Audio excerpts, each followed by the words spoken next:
Gustog baho-baho ang akong ex-boyfriend. Itago na lang ko sa pangalang Lorna. Goal kaayo ko karon ni DJ Sam, gibulagan ko sa akong uyab nga si Jimboy. 9 months na mi ni Jimboy, ug open na mi sa ana-ana. Ganahan kaayo si Jimboy mo kit-kit sa akong simod sa iring DJ Sam. Kanang wa gyud limpyo-limpyo. Kanang bao-bao pagbulad. Mura pag naiuna sa ginamos. Gani, gusto niya kanang naadyo'y amoy gidaw. Gusto niya, dili manghugas kay original nga baho gyud ang iyang gusto. Mura siya og janitor fish, DJ Sam. Siya ang naga-general cleaning sa ako ang private part kumbaga during sa amo ang loving-loving. One time, 3 days nga naa siya sa business trip.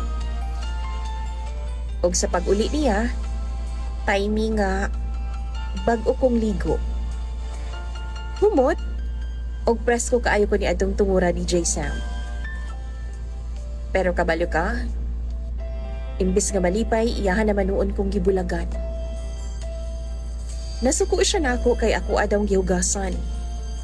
Na dapat daw, pasagdan ra nako nga manimaho kini kay maugi daw ang iyahang giganahan o giapas nako. Why baho? Wala daw siya gana sa kama, DJ Sam. Og tungod ni adto, gibiyaan ko niya og 1 week na wala na siya mibalik pa sa ako ang boarding house. Ni chat o di ba ka mag-call, wala gyud DJ Sam. Unsa man ang akong buhaton. In love kaayo ko sa iyaha. Tabangi daw ko be. Og hatagi ko ninyo sa inyong advice. Imong follower,